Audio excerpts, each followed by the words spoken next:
¿Qué tal? Buenas noches, bienvenidos a la entrevista en Canal 6 Televisión.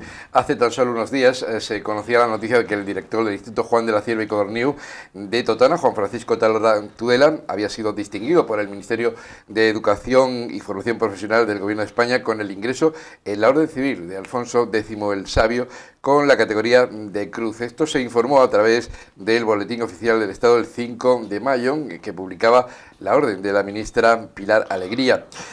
También se indicaba por parte de las citadas fuentes la distinción que había sido otorgada en este caso a 6 personalidades del ámbito del hispanismo, el arte y la cultura. Juan Francisco Talora, muy buenas noches. Buenas noches, Juan. Felicidades ante todo. Pues muchísimas gracias. Yo estoy muy contento, estoy muy feliz por el reconocimiento que me han hecho, porque es un reconocimiento a una trayectoria, no a un hecho concreto ni puntual, y porque lo comparto con mucha gente, porque la tarea de la educación es una tarea complicada, compleja, en la que intervenimos muchísimas personas, en la que formamos equipos, y la distinción, pues bueno, me la han dado a mí, pero yo la hago extensiva a todas las personas con las que trabajo. Enseguida vamos a hablar de qué significa, cuál es el significado de esa distinción, pero antes, a grosso modo, vamos a ver. Una vida dedicada a la educación que no es poco. Catedrático de Lengua Castellana y Literatura, durante sus casi 40 años de docencia ha ejercido en diferentes centros, en Jaén, en Cádiz, en Huelcalovera, en Murcia, en Lorca, en Totana, en fin. Todo un periplo de recorridos por diferentes institutos y diferentes comunidades autónomas. Efectivamente, he dado algunos tumbos en esta vida. Yo creo que eso siempre enriquece y cuando vuelvo por esos sitios pues me encuentro con los amigos, me encuentro con antiguos alumnos que todavía se acuerdan después de más de 30 años de haber trabajado con ellos, y eso es siempre un motivo de orgullo y de satisfacción. Empecé aquí en Totana dando clases de religión hace muchísimo tiempo, cuando todavía estaba incluso estudiando, y después, pues bueno, han sido, como bien has dicho, casi 40 años. Este año haré 39 años de servicio en la educación, y bueno, ha sido... Yo creo que soy una persona ciertamente afortunada, ¿no? por trabajar en esto, porque me enriquece día a día, porque aprendo todos los días, porque intento enseñar e intento no tanto que los chavales y los alumnos y las alumnas aprendan lengua, aprendan literatura, sino que aprendan a ser ciudadanos responsables, ciudadanos participativos, ciudadanos sensibles y críticos con las situaciones que nos están tocando vivir.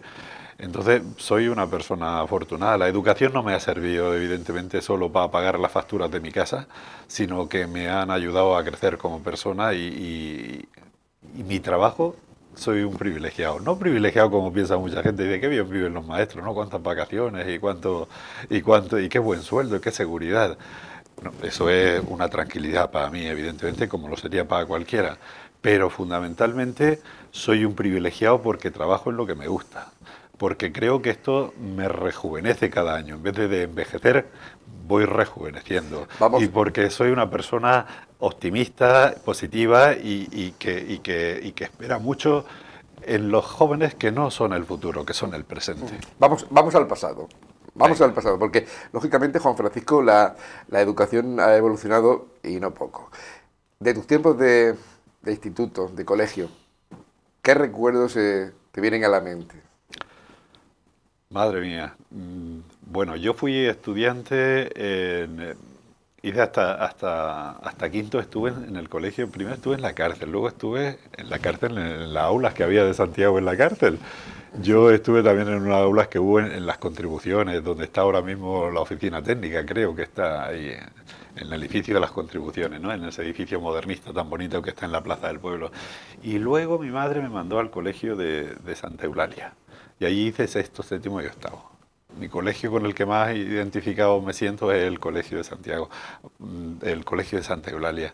Entonces, pues yo qué sé, Miguel, el de la taberna, Pepe, el Sereno, toda esa gente, mi primo Juan Bautista, el hijo del Castril, toda esa gente eran los que estudiábamos juntos, los que íbamos al Santa Eulalia, ¿no? Y ¿qué me acuerdo de eso? Pues me acuerdo de gente como Pilar Cerón, como don Gregorio Solano, eh, Josefina Carretero, el marido de Pilar, Ginés, don Ramón Muso, toda esa gente que me dio clases y éramos felices estábamos Y buen estudiante, contentos. me imagino que también, si no, Pues no... soy un estudiante normal, ¿sabes? No he sido un estudiante que despuntase demasiado. Mis notas son unas notas medianas, pero constantes. ¿Eh? Es verdad que yo me acuerdo, Juan, que preguntaba, nos decía don Gregorio, a ver, ¿quién piensa ir al instituto? Estábamos en el colegio, estábamos haciendo octavos, el año que se murió Franco, fíjate tú si ha llovido desde entonces. Y yo tenía claro que yo iba a ir al instituto. ¿Eh? Muy poca gente levantaba la mano. Yo quería continuar la formación. Era mejor en asignaturas de letras, fundamentalmente en literatura, en lengua. En aquella época me dieron un premio de un concurso de redacción que se hacía de la Coca-Cola, que creo que todavía siguen haciéndolo. Y Pepe Crespo, el maestro, me llevó a recogerlo a Murcia, al Hotel Siete Coronas que fuimos a recoger en aquella época. O sea, son recuerdos entrañables y recuerdos vinculados pues, a determinados colegios. Luego pasé al instituto y pues bueno, también un montón de profesores con los que algunos de ellos sigo teniendo relación y algunos han muerto ya. Pero bueno, son unos años maravillosos, positivos. Son años de lo que nos tocaba vivir. ¿Eh? Son años con cero digitalidad. Ahí no había ni móviles, ni ordenadores. Ni nada. Se compró un vídeo en el instituto y entonces, madre mía, eso era una maravilla. Ujú. De Vicente Espí, de las películas de 16 milímetros que se ponían en el salón de actos del antiguo instituto. De bajar con ginesín, hacer gimnasia, que entonces no era, dábamos educación física, dábamos gimnasia lo que ahora mismo es el Prado Mayor, que entonces era el campo de prácticas del antiguo Instituto Laboral, ¿no? En fin, son recuerdos entrañables, positivos y seguro que mucha gente de los que me están oyendo tienen los mismos que yo, ¿eh? Porque ¿Cuándo planteas, Juan Francisco, o cómo te planteas dedicarte a la educación? ¿Cuándo se produce ese momento? ¿Lo tenías claro desde el principio? Porque hay chavales no. que a cierta edad dicen, bueno, quiero ser esto, quiero ser lo otro. Mira, yo ahora mismo que soy profesor, que soy catedrático de instituto y soy el director del centro, vienen muchos papás y mamás a decirme, mi hijo está absolutamente perdido, no sabe lo que va a hacer. Mm, yo tampoco lo sabía muy bien, ¿sabes? Un poco las cosas vienen algunas veces rodadas y la inercia es lo que funciona, en la mayoría de los casos. En otros casos hay chavales que tienen clarísimo que yo quiero ser médico, yo quiero ser profesor de biología, yo quiero ser... A mí se me había dado bien siempre el tema de escribir y de redactar y disfrutaba con eso, ¿no? Entonces, pues llegó el momento, terminó el COU, que entonces estudiábamos, BUP, y luego hice COU y había que ir a la universidad. Y entonces, pues lo lógico, lo natural, pues porque era lo que a mí me gustaba, fue hacer aquí en Murcia filología hispánica. Y entonces, pues me licencié en filología hispánica. En cualquier caso, Juan, yo hubiese querido estudiar Bellas Artes, ¿eh? Pero bueno, había que irse a Valencia, había que irse a Granada y mi familia no estaba en disposición de poder pagarme eso. Entonces dice, mira, si quieres estudiar algo tiene que ser aquí en Murcia y si no, pues nada. Años después me matriculaba en Bellas Artes de Murcia y he empezado los estudios de Bellas Artes y en algún momento los acabaré. Pero mi primero de Bellas Artes, de la licenciatura en Bellas Artes, lo tengo terminado y continuaré con mi grado en cuanto pueda. Pero te digo que si los papás muchas veces están preocupados porque no sabemos lo que vamos a hacer con lo que va a hacer mi hijo o mi hija, todo llegará y a cada cochino nos llega nuestro San Martín y se aclaran las cosas. Y mi proceso, pues fue un proceso, no lo tenía claro desde el principio, ni muchísimo menos. Poco a poco, por inercia por eliminación de las cosas que no interesan, al final acaba desembocando en algo. Y sí que es verdad que yo siempre, tú lo sabes, he trabajado y he estado en contacto con grupos de gente joven, con grupos de niños y en el Junior, ¿no? En toda aquella época y todo aquel movimiento que hubo en la parroquia de Santiago. Y entonces, pues no sé, la docencia, el trabajo con la gente y eso. Era una juventud distinta, ni mejor ni peor, No, distinta. no, es distinta. No, es un error pensar que entonces los jóvenes eran más sanos o eran mejores o eran... No, no, los jóvenes les toca vivir en una coyuntura distinta. Los jóvenes son siempre jóvenes y siempre tienen sus inquietudes. Lo que pasa es que las coyunturas que nos han tocado vivir pues son las que son. Y la tecnología pues nos ofrece unas posibilidades y unos riesgos y unos peligros y la apatía y la falta de posibilidades que tuvimos en nuestra época pues es también una pena y una lástima. Los chavales que ahora se pueden ir un año entero a vivir en el extranjero una experiencia, un Erasmus, pues me parece que es una posibilidad tremenda, algo buenísimo para ellos, ¿no? Es un riesgo, claro que es un riesgo, pero bueno, es que vivir es arriesgarse. Hace unos días te pudimos ver también en las pantallas de Canal 6 Televisión, el IES, en el Instituto Juan de la Cierva y Codorníu, en ese reconocimiento a Pepe el Pintor, ese título universitario que se le concedió. Y tú lanzabas un mensaje a los chavales que les decías, aprovechar el tiempo que tenéis, porque ha habido otras personas que por circunstancias no pudieron terminar su estudio, ni pudieron ir prácticamente al colegio. Vamos a ver, con el bachiller, el título de bachiller de honor, que es un título propio del instituto, no tiene validez oficial, pero es algo absolutamente entrañable. Lo que le estamos diciendo a los chavales es que la vida es sabia. Y hay mucha gente que sin haber tenido las posibilidades de haber ido al instituto, al colegio o a la universidad incluso, es gente pues, que han resuelto su vida con maestría. Y entonces proponemos a una serie de personas de nuestro pueblo que no han tenido una formación superior y sin embargo son personas que consideramos que son modelos a seguir. Y en ese sentido le proponíamos a Pepe el Pintor, a José María Hernández Lario. Y yo les digo a los chavales, y se lo decía también Pepe, que aprovechen al máximo el tiempo. Nos podemos gastar dinero, nos podemos gastar energía, pero lo que en la inversión en tiempo nunca es recuperable porque el tiempo pasa y tenemos que aprovecharlo al máximo. Y ese es el mensaje que le tenemos que dejar a los chavales. La inercia, el no tomar decisiones, el ser un mediocre no me sirve. Hay que ir a tope, aunque tus posibilidades o tus capacidades sean más pequeñas, pero hay que emplearse a fondo y hay que exprimir el limón al máximo, ¿no? Hay que aprovechar el tiempo, Juan. Tú antes comentabas la importancia, ¿no?, de la enseñanza. Yo he hablado también de la evolución, ¿no?, que ha tenido el sistema educativo y siempre se ha hablado también de los medios que teníamos entonces. Decías tú que antes no habían tantos ordenadores, tantas cosas como tienen hoy los chavales. De hecho, se dio una conferencia sobre las personas adictas a las nuevas tecnologías. Se ha hablado también del tema del asentismo escolar, se han hablado de los peligros, ¿no?, que corren los jóvenes, porque el Instituto Juan de la Cierva y Codorníu hace hincapié en todo esto, ¿no?, en dar conferencias, en motivar a los chavales de alguna forma. Vamos a ver, a nosotros lo que nos preocupa es que cualquier chaval se pueda quedar en el camino. Tenemos que intentar sacar a todo el mundo para adelante. Entonces, cuando un chaval incurre o cae en cualquier tipo de adicción, y las tecnologías también pueden provocar adicción, eso nos preocupa.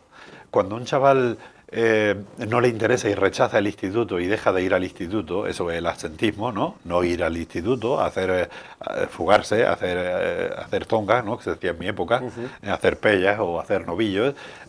Eso tiene que estar pasando por algo y tenemos que saber por qué está pasando. Estamos conectando bien con los chavales, estamos dando respuesta a sus intereses, a sus necesidades, o por el contrario seguimos haciendo la misma escuela, el mismo instituto de los años 70 o de los años 80, cuando nosotros éramos estudiantes. No, la situación es otra y tenemos que dar respuesta de otra manera. Tenemos que intentar enganchar a esos chavales.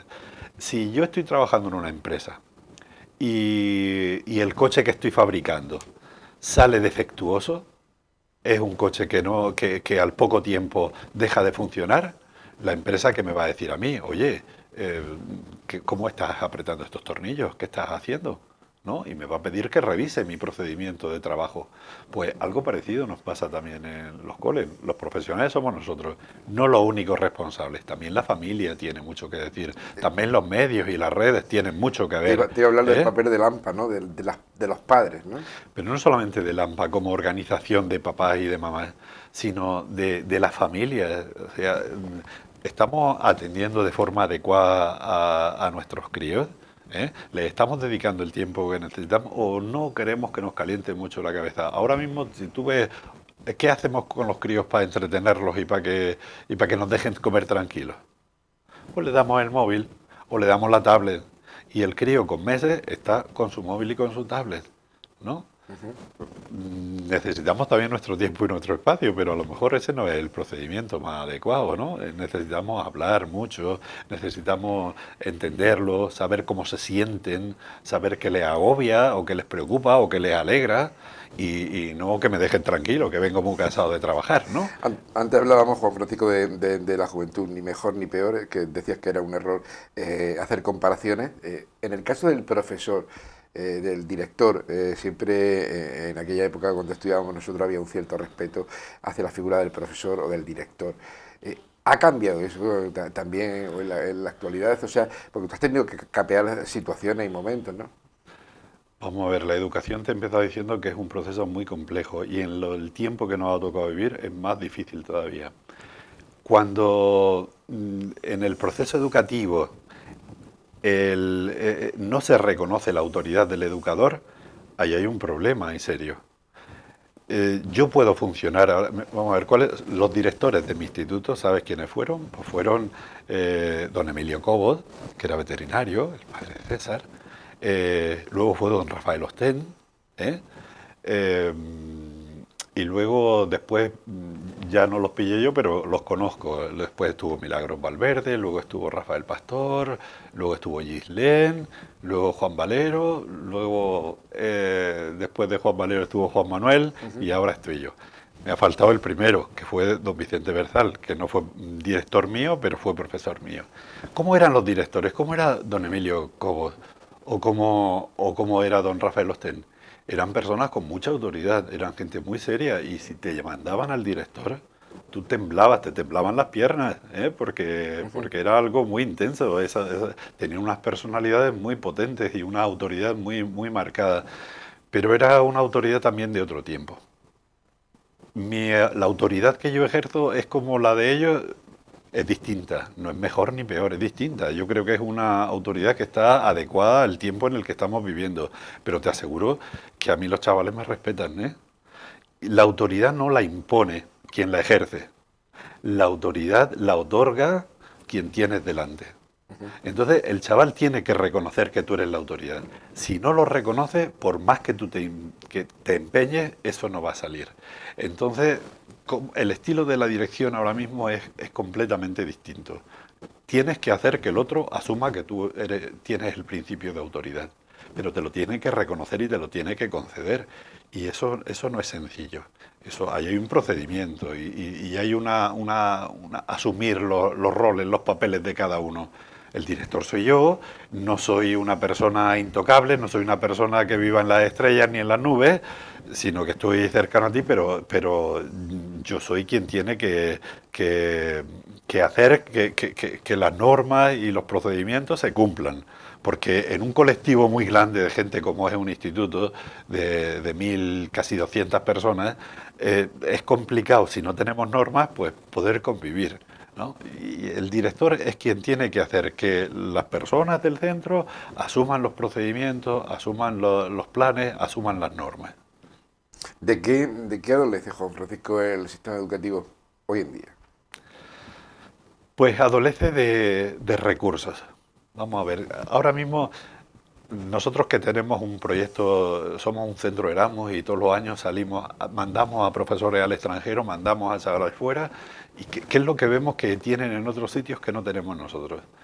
Pues más recursos, necesitamos clases más pequeñas.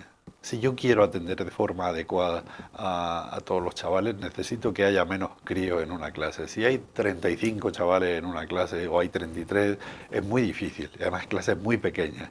Clases que estaban planteadas pues para ponerlos a todos en fila y mirándome a mí. Pues para poder trabajar con otras dinámicas, con otras formas de funcionamiento, eso no me sirve. Entonces necesitamos centros distintos, necesitamos más recursos, evidentemente. Necesitamos que los profesores dediquen tiempo a seguir y a atender a los chavales. La masificación, ni en la medicina, ni en la educación, ni en cualquier proceso que sea totalmente humano, la masificación puede servir. ¿Las máquinas van a terminar suplantando a los profesores? Jamás, jamás, porque es un proceso de crecimiento personal. Y las máquinas no van a entender de crecimiento personal, solamente entendemos las personas y podemos acompañar a otra persona, una persona. Igual que para atender a una persona mayor no puede haber un robot. Tiene que haber una persona absolutamente afable, delicada, cercana, sensible. Y si no es así, pues estamos deshumanizando el proceso. La educación es un proceso, es el proceso más humano que hay, de transmitir nuestra forma de entender la vida, la sociedad, los conocimientos. Y si no podemos prescindir de ninguna forma del profesorado. Antes de hablar ya del reconocimiento, de la entrega de lo que supone este reconocimiento, hemos empezado haciendo hincapié en esto, hemos hablado un poco del tema de la educación, sí me gustaría centrarme en las estadísticas. O sea, en la estadística me refiero a cuántos chavales hay que hoy en día van a los institutos, porque claro, la idea de algunos es decir, voy a terminar los estudios y después a trabajar, ¿para qué quiero ir al instituto? ¿Para qué quiero estudiar? Que a lo mejor eso puede ser el mayor error, ¿no? Que a lo mejor tiene el chaval, si le pasa el chaval por la mente. Vamos a ver, el instituto tiene que servir para preparar a los individuos para la vida. Antes de entrar en el mundo laboral con 16 años, quien no quiera seguir estudiando, pues a partir de 16 años puedes ponerte a trabajar. ¿Para qué tiene que servir el instituto? Entonces, pues para que el individuo pueda leer un papel y pueda entender lo que dice. Pueda ver unas cuentas del banco y sepa que no le están engañando. Escuche una noticia en la tele y sepa lo que quiere decir en los procesos biológicos que ahí se están planteando, ¿no? La educación tiene que servir para la vida, fundamentalmente. Entonces, la educación secundaria obligatoria, la ESO, es algo a la que todos los individuos tienen que acceder. No podemos poner un listón tan alto, como que haya gente que no lo pueda saltar. Hay gente que todos los que van al instituto deben de tener una educación secundaria obligatoria, suficiente como para poder desenvolverse en la vida. Y los que después quieran seguir estudiando un bachillerato para poder ir después a la universidad, pues esa gente tendrá que estudiar algo más, tendrá que esforzarse algo más.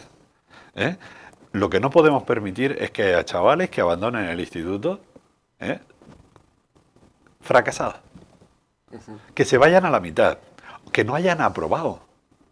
Para eso ya te digo, está el mecánico que si no sabe apretar bien los tornillos, él y su familia y la familia de los niños tendrán que hacer lo posible para que las cosas vayan bien. Entonces, estadísticamente es preocupante que haya todavía algunos niños que dejen de ir al instituto y que en la educación secundaria obligatoria lo dejen sin haber terminado. Porque entonces están incapacitados para poder tener un papel de ciudadano responsable, que es lo que tiene que hacer la educación. Eso me parece que es fundamental. No sé si a lo de las estadísticas te referías a eso. Está claro. Y cuando hablamos de la revolución en el aula, ¿los alumnos toman iniciativas? Los alumnos no toman excesivas iniciativas, pero ¿tú sabes por qué? Porque algunas veces le damos poco pie para que participen y para que intervengan. Si creemos que lo importante es que los ciudadanos participen, ahora mismo que estamos en plena campaña electoral, ¿qué queremos? ¿Que los ciudadanos sean consumidores o que sean de verdad protagonistas de lo que se gesta en el pueblo, de lo que se organiza, de la vida del pueblo? Pues en las aulas pasa exactamente lo mismo. Si queremos que los chavales tengan iniciativa, que haya una verdadera revolución en la aula, tenemos que ponerles pie, tenemos que darles posibilidades para que hagan eso. Te lo preguntaba porque en el Instituto Juan de la Cierva y Corniu desde luego a los chavales ganas no les faltan de hacer actividades, de participar en los programas que tú comentabas, los programas de Erasmus tan importantes que dan esa oportunidad de conocer las enseñanzas que se imparten en otros lugares, o sea que ganas no les falta. Hay muchísimas posibilidades y hay muchísimas actividades, muchos programas tenemos en el Juan de la Cierva y en otros centros, ¿no?, de la localidad y de la región. Pero mi gran preocupación es eso, tener posibilidades. Y aquí tienes donde elegir. Elige, pero no te quedes con el móvil todo el día mirando a la pantalla. Hoy se lo decía a los chavales en la clase yo, no sé si alguno verá esta entrevista, pero decía, digo, cuando uno se centra solamente en la pantalla del móvil o de la tablet, pero fundamentalmente del móvil, deja de ver todo lo que hay alrededor. Y tenemos que abrir la mente y tenemos que quitarnos las orejeras. No sabrán la mayoría de los críos lo que son las orejeras, lo que llevaban los burros para no mirar nada más que para adelante. No, hay que quitarse las orejeras y ver todo lo que pasa a nuestro alrededor. Y el mundo, la pantalla da muchas posibilidades y nos enseña buena parte del mundo, pero hay un mundo mucho más próximo que nos estamos perdiendo. Y eso tenemos que ofrecérselo a los chavales. Hay muchas posibilidades, engánchate a algo. Engánchate a algo positivo, que te haga crecer como persona. Y en eso es lo que estamos en los centros de enseñanza en general y en el Juan de la Cierva en particular. Bueno, volviendo ya al inicio de la entrevista, hemos hablado de la educación ampliamente. Esa propuesta, ¿no?, para recibir ese ingreso en la Orden Civil de Alfonso X el Sabio con la categoría de cruz a la que hacíamos mención al comienzo de la entrevista, por si algún televidente se incorpora ahora, fue presentada, la propuesta de Juan Francisco Talora Tudela, fue presentada por la Cancillería de la Orden del pasado curso, por la presidenta del AMPA de Elías, María Hernández López. Efectivamente, fue la presidenta del AMPA quien hizo la propuesta a la Cancillería.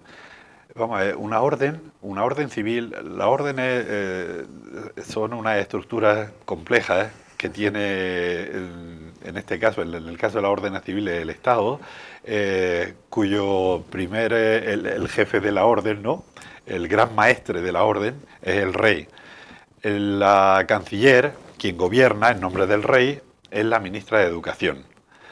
Y esta orden es una orden, como te digo, de carácter civil, o sea que no es ni para personas religiosas ni para personas militares, para civiles, como somos tú y yo, en la que pretenden distinguir a personas que han destacado de alguna forma en el mundo de la cultura, del arte, de la ciencia, de la enseñanza y de la educación. Y entonces María, la presidenta del AMPA, nuestra ilustre pregonera de este año, era la presidenta del AMPA el año pasado, me planteó la posibilidad de, oye, he pensado que te vamos a proponer para esto. ¿En qué circunstancias hace la propuesta? Pues estábamos en una situación complicada. El año pasado, cuando ella hace la propuesta, hacía un par de meses apenas que habían asesinado a una niña del instituto, que había sido alumna del instituto y la había asesinado un compañero, un chaval. Fue un asunto absolutamente doloroso. Ahora parece que ha pasado tantísimo tiempo que asesinaron a Claudia Abigail y ha pasado poco más de un año, ¿no? En ese momento se estaban cuestionando muchas cosas de nuestra gestión del tema en el instituto. Había muchos críos con un trauma intenso y la consejería cuestionó algunas cosas de las que habíamos hecho. Y entonces María dijo, me parece que no es justo, después de todo el trabajo y todo el sufrimiento, dice, vamos a buscar un reconocimiento que respalde la labor que hemos hecho. Y entonces se presentó la propuesta. La presentaron a la orden, quien administra la orden, al Ministerio de Educación, y al cabo del año, pues se ha resuelto, y se ha resuelto positivamente. La orden tiene diversas categorías.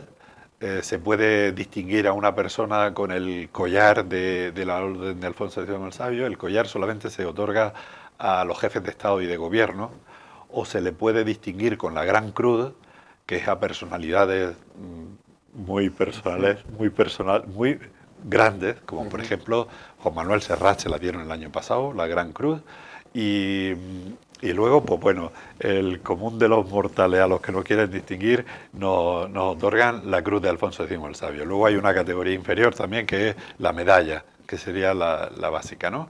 Este año nos han dado a 6 personas, yo a los otros no los conozco, espero coincidir con ellos cuando se nos entregue ¿Y ya hay la fecha para ello? distinción. No, no lo hay. Yo tampoco sé mucho de esto, lo que he investigado por internet y lo que he podido saber es que el año pasado las dieron en el otoño. Entonces, pues hicieron la entrega de la distinción allí en el Ministerio en Madrid. Entonces, pues, no sé, cuando sea, yo os No aseguro te, que tendréis imágenes y tendréis del no hecho. te voy a preguntar obligación o motivación porque tú siempre estás motivado. La enseñanza ya la comentaba al principio, siempre ha sido lo tuyo. Seguir evolucionando, ayudando. Vamos a ver, yo estoy muy contento por la distinción porque te repito que María también me decía, dice, además de la situación difícil en la que estamos, es el final de tu carrera. Yo no tardaré ya muchos años en jubilarme, me podía haber jubilado el año pasado y todavía estamos aquí en la brecha. Entonces, esta distinción pues sirve de alguna forma para respaldar la tarea, para poner un poco la guinda y el punto final a una trayectoria amplia en el trabajo docente, que no solamente he llevado a cabo yo, ¿me entiendes? Hay muchísima gente que son docentes abnegados, constantes, que han estado trabajando y currándoselo aquí en nuestro pueblo y directores en nuestra región y en España que llevan un trabajo intenso y este tipo de reconocimiento es, te lo decía al principio de la entrevista, es un reconocimiento para mí y yo lo agradezco muchísimo y me encanta que la gente pues me pare y me dé la enhorabuena y me felicite. Me da un poco vergüenza también, te digo la verdad, pero me da mucho gusto, pero lo hago extensivo. Mira, hay un concepto que tenía Miguel de Unamuno, que era un escritor muy importante de la generación del 98, que decía, dice, a ver, ¿quién ha construido esta catedral? ¿Quién hizo la cúpula de Santa María de las Flores en Florencia? Y todo el mundo dice, Brunelleschi. Dice, no, Brunelleschi no. Y la gente, ¿cómo que no hizo Brunelleschi? Dice, no, la hicieron los albañiles. ¿Quién ganó esta batalla? Bueno, Napoleón. No, la ganaron los soldados. Entonces, eso es el concepto de intrahistoria, la historia por dentro. Dice, ¿quién consigue que los chavales salgan adelante? ¿El director o un profesor solo? No, lo consigue un equipo. Y en ese sentido, en el mismo sentido que Unamuno habla de intrahistoria, de la historia pequeña, de la historia con letras minúsculas, pues yo también quiero hablar de la distinción como una distinción pues para todos mis colegas en la docencia, los maestros, las maestras, los profesores y las profesoras, los directores y las directoras, que todos los días nos estamos intentando que esto salga para adelante y que los chavales ninguno se quede en el camino. Entonces es una satisfacción personal y es una satisfacción y un orgullo colectivo el que siento por la profesión. Pues para nosotros también ha sido un placer tenerte, Juan Francisco Talora, aquí con nosotros. Reiterar nuestra enhorabuena y muchísimas gracias. Gracias a vosotros por permitirme entrar en la Casa de los Tutaneros por vuestro medio, por Canal 6 y como siempre un placer venir a hablar con vosotros. Buenas noches. Buenas noches. A ustedes también muchísimas gracias por seguir la entrevista aquí en Canal 6 Televisión.